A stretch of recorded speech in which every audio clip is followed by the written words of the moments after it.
Sanjaya Garang asli na soba Gela na Jawa na pedang dewa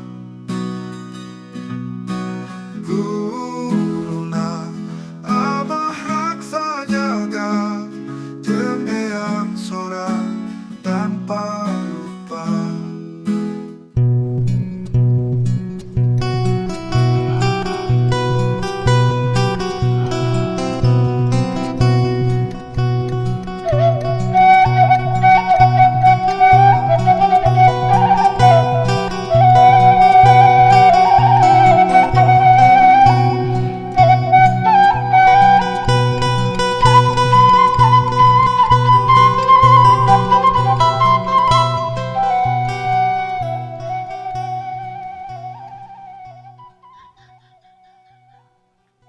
Assalamualaikum warahmatullahi wabarakatuh.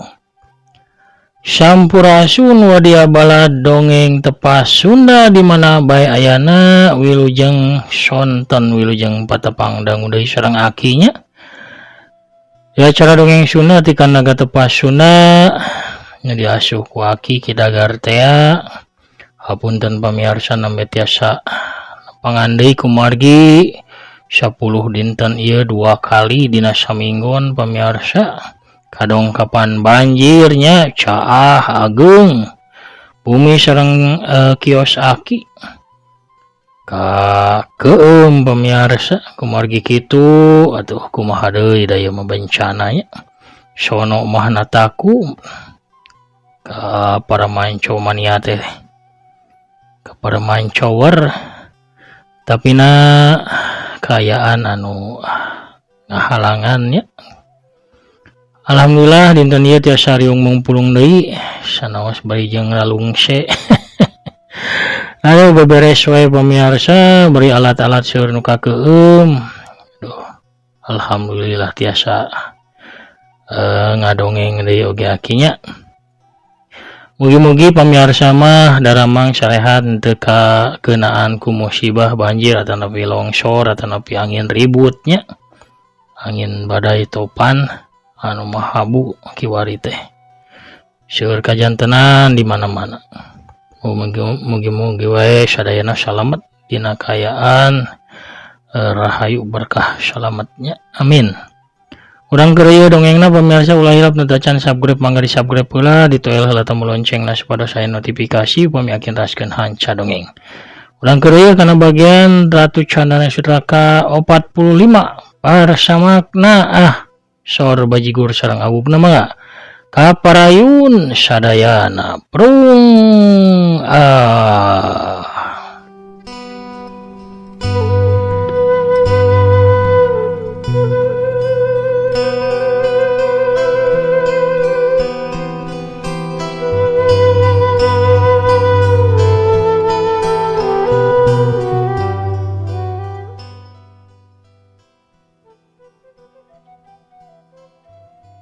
Amura cik kusir setan kawaksa kurang lakukeunana pikeun keselamatan anjeun sujang jalma nu disanghareupan ku hidup eta iblis anu paling iblis paling jahat teh kamoaran hidup bisa ngelehkeunana sanajan manehna mabur lain hatina sieun yang harupan anjeun tapi kusabab manehna ngatur siasat teh pikeun mitapak hidup.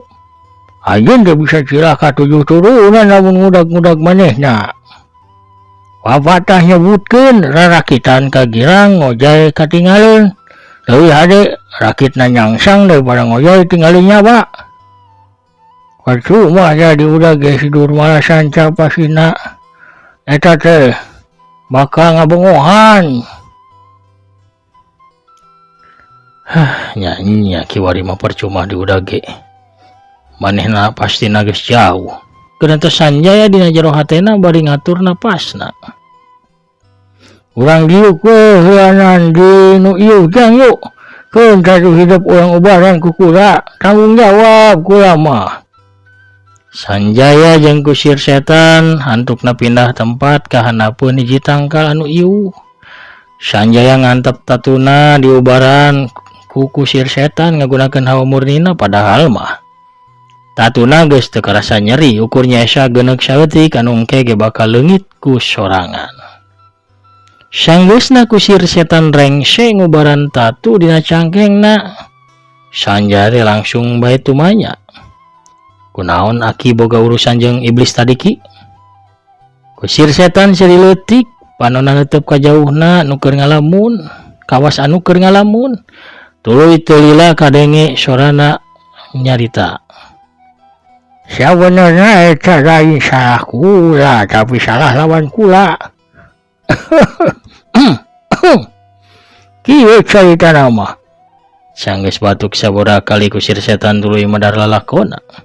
Harita kula tarung ngalawan salah saurang musuh kula.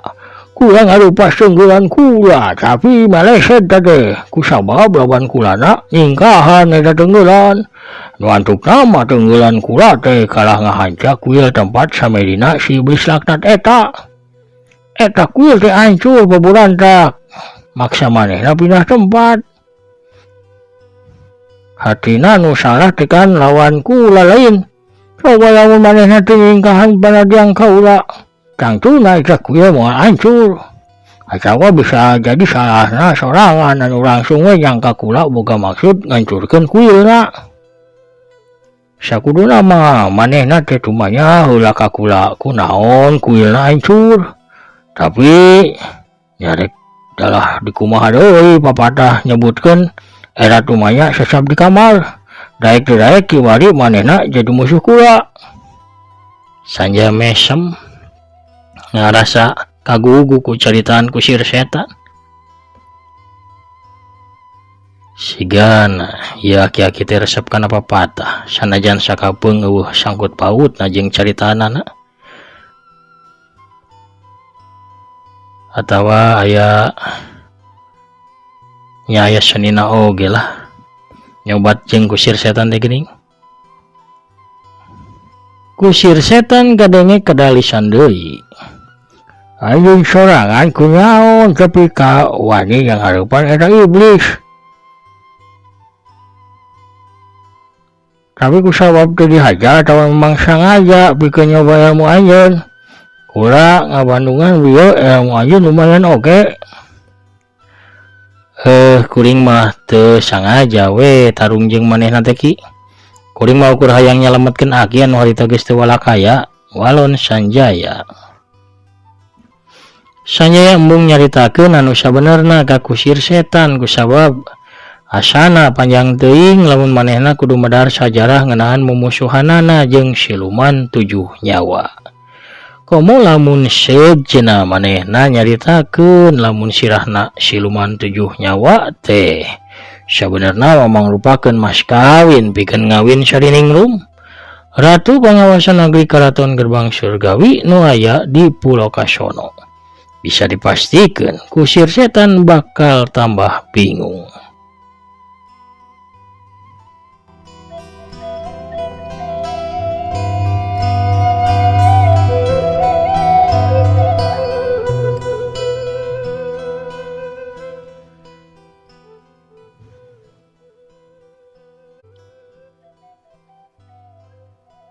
Atuh nuhun anjeun geus nyalametkeun kula sujang. Kula nyangka kula geus tiwas bieu teh. Tapi lamun siluman 7 nyawa teu nyarajang kula bari ngabongahan ti satukangeun mah. Cantang tu manehna ge mampu ngarubuhkeun kula, ceuk kusir setan. Sanjaya ukur ungut-ungutan bari mencrong beungeutna kusir setan. Pujasera alias si kusir setan rada ulung ngahelenge diteuteub cara kitu teh. Kusabab manehna ngarasa lamun ucapanana cantang tu dipercaya ku jajak kasep nu aya di hareupeunana. Terus terang kula teh ngarasa kataji ku ilmu anjeun sawaktu yang hareupan siluman 7 nyawa bieu. Hebat pokona mah jang. Cek kusir setan bari ngacungkeun jempolna.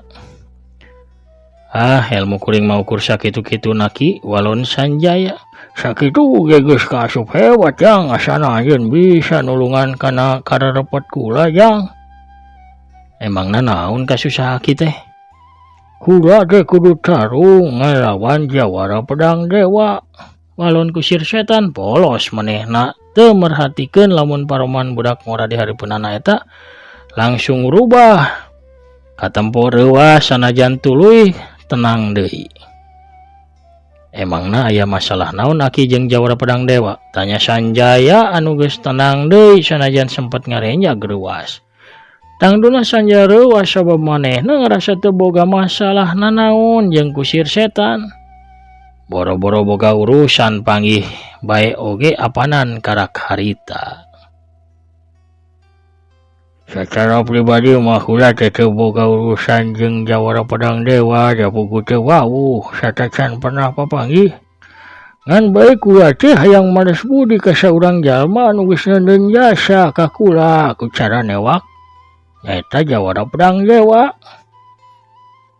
Kula ngadenge nu ngaranna jawara pedang dewa ampuh jalmana sakti linuhung ilmuna. Hese pikeun dirumpuheunana, tapi sanajan kumaha wae ge kula teh kudu newak jawara pedang dewa, sanajan kudu minta bantuan jalma sejen pikeun ngungkulan kana ilmuna. Eta teh lamun ilmu kula eleh sakti ku manehna. Lamun ilmu kula teh eleh sakti nya diungkulan ku kula sorangan bae. Papatah nyebutkeun irit jalan pi beungareun, rajin jalan pi pintereun. Lain kitu nya Sujang. Sanjaya unggut-unggutan bari masih katempo tenang tuluy Sanjaya teu manya deui. Naon kasalahan jawara pedang dewa tepi ka aki hayang newak manehna? Manehna teh maling Jang. Pokona mah bener-bener bangsat maling. Malah maling anu nekat sekula mah. Manehna teh maling kitab pusaka milikna Ratu Candana Sutra. Eta teh nekat ngaranna Sujang. Manehna capareun. Namun Ratu Candana Sutra eta seorang awewe anu bahaya pisan. Bisa ngadatangkeun maut pikeun dirina. Sanjaya merekatkeun hatena anu geus gremet ngadenge dirina dipitnah. Manehna nyabar-nyabar maneh ngadedengekeun caritaan kusir setan. Ratu Candana Sutra teh pangawasa Selat Bangkat Jang. Kula kahutangan budi ku manehna kulantaran Ratu Candana Sutra pernah nyalametkeun nyawa incu ka memet kula anu katelahna si manis jembatan reyod. Sanajan akhirna mah incu kula teh tiwas ditandasa ku si Raja Tato. Kusir setan ngarandag heula nyaritana tuluy teu peula kalayona si Raja Tato. Teu lila manehna nuluykeun deui ucapanana. Candana Sutra ngangkir kaula ka tempatna. Manehna minta bantuan kula pikeun newak jawara pedang dewa sangkan kitab pusakana mulang deui. Kula teh nyanggupan pamentana da demi pikeun mayar hutang budi kula ka manehna. Sanajan kula apal lamun jawara pedang dewa eta luhur ilmuna, tapi kula yakin bisa ngarubuheunana. Lamun teu poe ayeuna nya isukanana, henteu isukan nya pagetona. Nya isukan deui mun teu baget oge. Papatah Jawa nyebutkeun cenah alon-alon maton kelakon. Geremet-geremet anu nyapa slamet, hartina meureun sanajan lalaunan. Asal salamet daripada gagancangan tepina ka akhirat kitu linjang. Asana maleuwih hade batalkeun bae niat aki pikeun newak jawara pedang dewa. Tema Sanjaya. Pamiarsa sadayana hapunten nembe medar deui dongengna. Kumargi 2 kali kabanjiran bumi sareng kios akina. Waduh pokona mah capek pisan pamiarsa uncak incik kapali ditu kapali dieu beberes nyalamatkeun barang bari nyalamatkeun jiwa murang kalihnya. Istri aki sinini oge. Aduh. Barang-barang seueur nu kakeum kalebet anu di studio Kidagaro Spesial.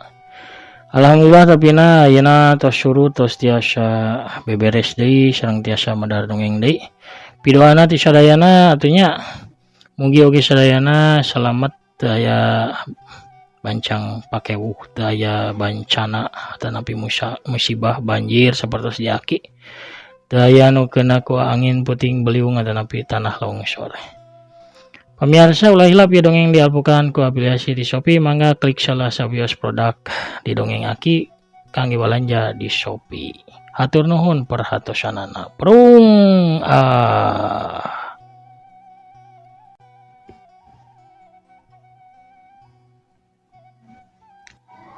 itu geda Jawara Pedang Dewa eta maling jang, lamun diantep bisa jadi kebiasaan teh. Bisa-bisa lamun hidup ngingu hayam bakal dipaok ku manehna pan ngerakeun kadunya pasilatan.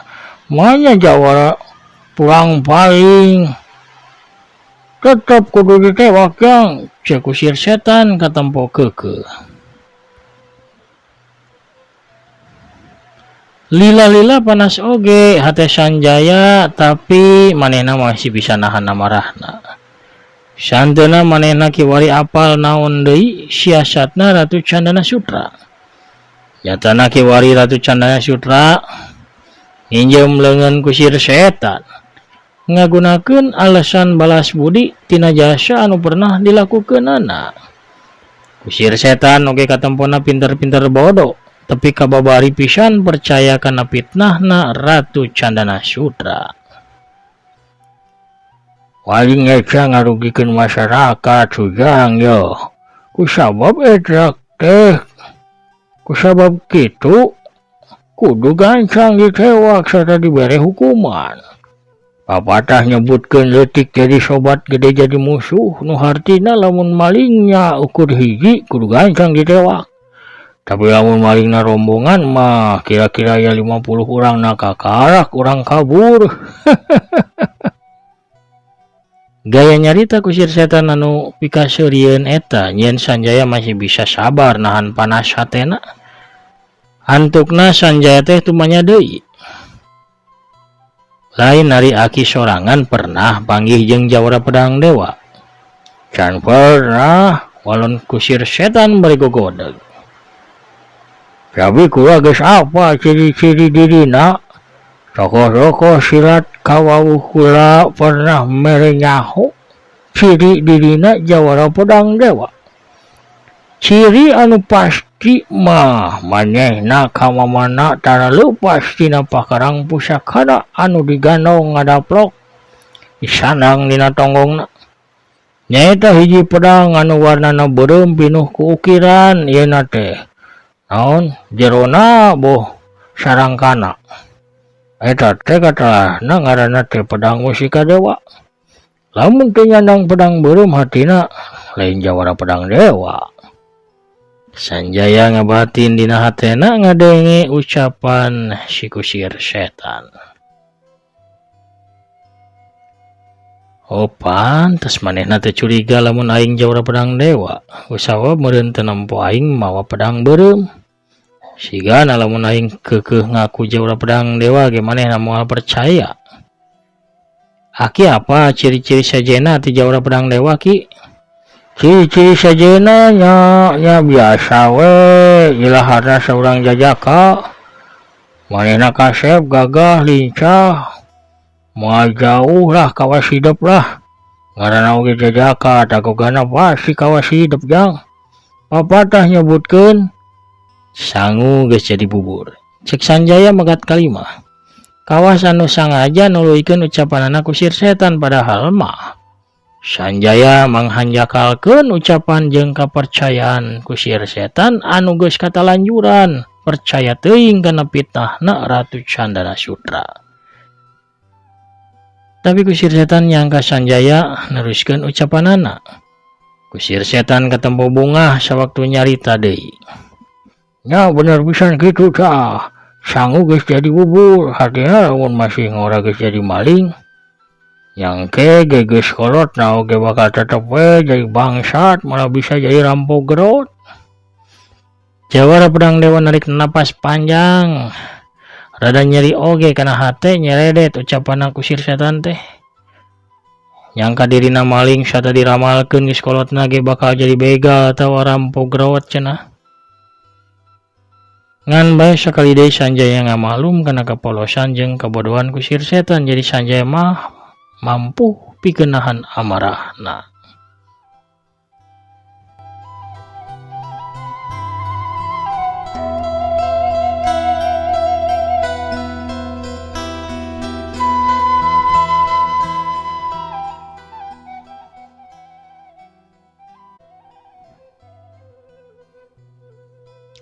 Sujang kumaha lamun anjeun daek bantuan kula, lamun sakirana kula eleh ngalawan Jawara Pedang Dewa daek katawan teu, ceuk usir setan bari jeung cungar cengir.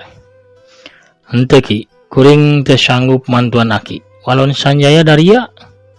Ya aku nyaon, nah perlu diburu ajang. Teu perlu, walon Sanjaya deui. Sabab sakanyaho kuring Jawara Pedang Dewa teh lain nu maling kitab pusaka Ratu Candana Sutra. Jawara Pedang Dewa mah diporo ku Ratu Candana Sutra oge kusabab rek dijadikeun lalaki pambinihan, pikeun ngawurkeun bini ka jalma-jalma salat bangkat. Sangkan maranehna boga katurunan ka asup Ratu Candana Sutra sorangan anu mikahayang boga anak atawa katurunan. Hor, anjeun gal kamitnah Ratu Candana Sutra, ceuk usir setan bari paromana katembong ku ciwa. Ieu lainna fitnah, tapina kanyataan ki kusir setan gogodeg. Katampo sedih tuluy ngagerendeng. Karunya rupana loba jalma nu teu resep ka Candana Sutra. Tapi kalau loba anu mitnah dirina, memang bener cek papatah. Tewanoh matak teu nyaah, lamun teu nyaah moal boga kabogoh. Tapi na dina kayan kitu. Maranehna ngaradak direwaskeun ku sora ngabledug laun ti arah belah wetan. Sanjaya jeung kusir setan curing hak bareng nangtung sabab tadina maranehna dariuk dina akar tangkal. Sawaktu Sanjaya jeung kusir setan nangtung muncul harita saurang wanoja nu lumpat bari paromana dipinuhan ku rasa sieun. Eta wanoja ngaliwatan anu duaan tapi ngadarak manehna ngeureunkeun lumpatna. Aki, gero si wanoja beungeutna ka tembong regeng. Kusir setan paromana ngadadak milu regeng. Incu, naon nyai lumpatan kawas kitu. Kalengan hade. Aki, nyai tadi udag-udaku hulu balang iblis ki. Tembak si wanoja nu nyatana incuna kusir setan keneh nu ngaranna teh cenah galengan hate. Kurang ajar kayu kancang nyumput di satu kalian aki. Sanjaya mah harita masih cicing bari neuteub ka si wanoja. Galengan hate make papakean hejo, leungeun bajuna teu nepi sasiku. Belahan baju dina palebah dadana rada ngabuka, rada rubak dihias ku garis-garis warna emas. Calanana merecat satuur warnana hejo sarua jeung bajuna aya garis-garis emasna.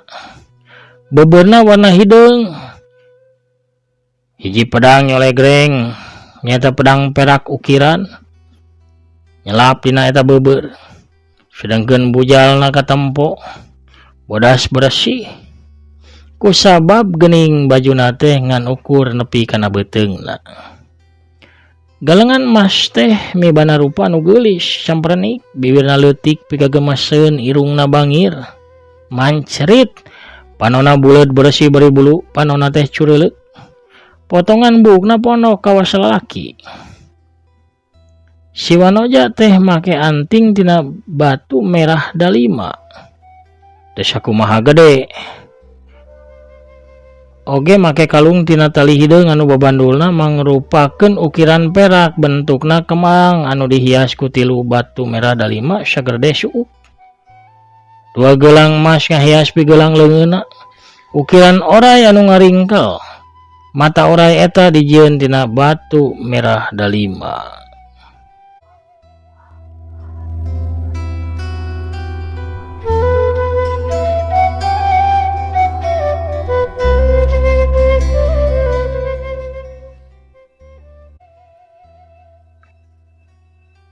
Tangtu bae panon Sanjaya hese pikeun ngiceu. Sabab salian ti geulis pisan teh galengan hate mibanda dada nu montok sanajan teu pati gede. Awakna padat ngeusi bitisna nu katempo endah dibeulit ku tali sendal kulit warna coklat semu hideu. Yang ieu teh yo incu kula anu kadua ngaranna si manis galengan hate. Cek kusir setan ngawanohkeun incuna ka Sanjaya Galunggung. Emangna incu aki aya sabaraha kitu? Kawehnya mah aya 8. Kabehanana kawas kieu ki. Masing-masing boga kageulisan anu beda. Cek kusir setan nyerenge sabab apal naon anu dimaksud ku jajakan nu karak dikenalna eta. Incu kula teh aya 8 ngan bae kali 2 deui. Ayo ginap maot kawasi manis jembatan reot lanceukna si galengan hate ieu. Wanoja anu panonna herang eta akhirna mangaharewos ka akina. Sanggeusna salila-lila neuteub beungeut Sanjaya sarta hatena kataji ku kakasepanana. Aki, eta teh saha ki? Asana Nyai teh pernah nempo ka eta jajaka sawaktu tarung ngalawan siluman sahanya siluman sendang karamat mun teu salah mah. Lamun teu salah manehna anu ngaranna Sanjaya Galunggung teh ki. Ulah sambarangan galengan hate. Manehna teh leuwih sakti ti Jawa Pedang Dewa.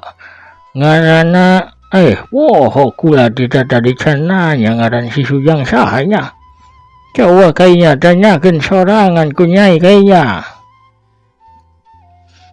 Tina kayan kitu. Ngadadak. Hiji bayangan ngolebat gancang. Ka tengah-tengah anu keur ngawangkong. Kolebat cileug atuh kabeh malik ka bayangan anu karak datang. Si horeng nu datang teh saurang wanoja, salain wanoja deui kata. Saurang awewe tengah tubuh di samping jangkung make kabaya beureum. Leungeun kencana ngelek boboko sedengkeun leungeun katuhna nyakla nyiru anu disuhun di laluhur sirahna. Dede. Lawas ti lawas ieu meni leuwih ti 10 poe. Teu pendak jeung si Kasep meni asa sono meni deunggeuleun ieu. Kabeneran ayeuna ieu pamprok ieu Kasep. Aduh aing mah geus aya saingan deui eta geus aya si geulis deui nya. Urang mana deui eta meni geulis-geulis potongan buukna meni kawas Arnold. Ih aing mah ieu daripada ngawangkong bari teu aya opieun mending ge ieu nyaneut ieu ngopi. Mending ge jajan awug anu haneut amis raos kareup matek teh dieun tah ieu urap jagong nah haneut ieu ge ieu. Aki abah sok diborong. Ka mana Abah Agusnya? Poha pemirsa. Kuno rojolna atunya Bisar Wijem alias Bisar Witi, Bisar Wendah cenah mun di Batawi mah. Mun ngider ka Jakarta nya ka Batawi Bisar Wendah cenah. Mun ngiderna di Pali Bandung cenah Sarwiti, di Jawa Sarwijem. Tilu namina ge. Pamirsa sadayana atunya sakitu heula dongeng Sanjayana anu kapihatur dinten ieu.